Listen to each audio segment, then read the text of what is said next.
ॐ जटाटवीगलज्वलप्रवाहपावितस्थले गले वलम्ब्यलम्बितां भुजङ्गतुङ्गमालिकां डमड्डमड्डमड्डमन्निनादवड्डमरवयं चकार चण्डताण्डवं तनोतु नः शिव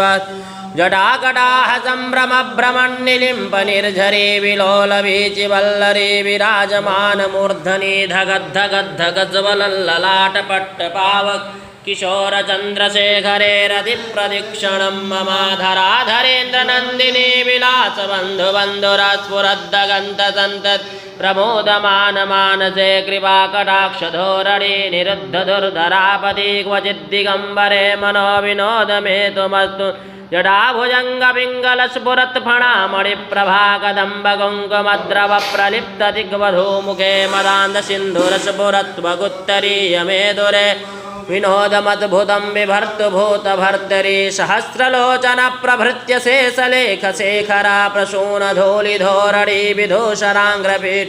भुजङ्गराजनालया निबद्धजाटजूटकः श्रियैचिराय जायतां चकोरबन्धुशेखरहललाटचत्वरज्वलद्धनञ्जया स्फुलिङ्गभा निपीतपञ्चशायकं नमन्निलिम्पनायकं सुधामयूखलेखया विराजमानशेखरं महाकपालिशम्पदे शिरोजटालमस्तु नः करालभालपट्टिकाधगद्धगद्धगज्ज्वल धनञ्जयाहुतिकृतप्रचण्डपञ्चशायके धराधरेन्द्रनन्दिनी कुचाग्रचित्रपत्रक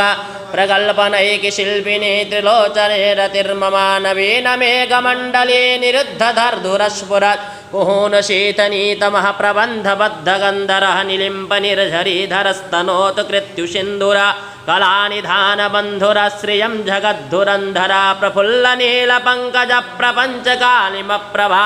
वलम्बिकण्ठकन्दलीरुचिप्रबद्धकन्दरं स्मरच्छिदं पुरच्छिदं भवच्छिदं मखच्छिदं गजच्छिदान्तकच्छिदं तमन्तकच्छिदं भजे अकर्व सर्वमङ्गलाकलाकदम्बमञ्जरी रसप्रवाहमाधुरी विजृम्भणा मधुप्रदं स्मरान्तकं पुरान्तकं भवान्तकं मखान्तकं गजान्धकान्तकान्तकं तमन्तकान्तकं भजे जयत्वदभ्रविभ्रमभ्रमद्भुजङ्गमश्वसा द्विनिर्गमत्करमशुपुरत्करालभालहव्यवार्धिमिद्धिमिद्धिवनन मृदङ्गतुङ्गमङ्गला ध्वनिक्रमप्रवर्तितः प्रचण्डताण्डवः शिवः दृशद्विचित्रतल्पयोर्भुजङ्गमौक्तिकस्रजोर् गरिष्ठरत्नलौष्टयो सौहृद्विपक्षपक्षयो त्रिडारवृन्दचक्षुको प्रजामहि महेन्द्रयो समप्रवर्तितः कदा सदा शिवं भजाम्यहं कदा निलिम्पनिर्झरी निकुञ्चकोटरे वसन् विमुक्तदुर्मति सदा शिरस्थमञ्जलिं वहन् विमुक्तलोललोचनो ललामभाललग्नकः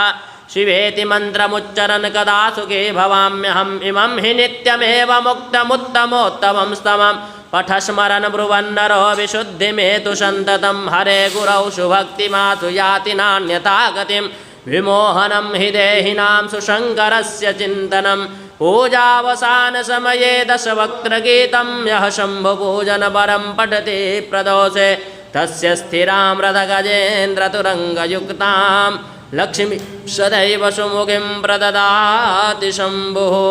इति श्रीरावणकृतं शिवताण्डवस्तोत्रं सम्पूर्णं बोलिए श्री शंकर भगवान की जय।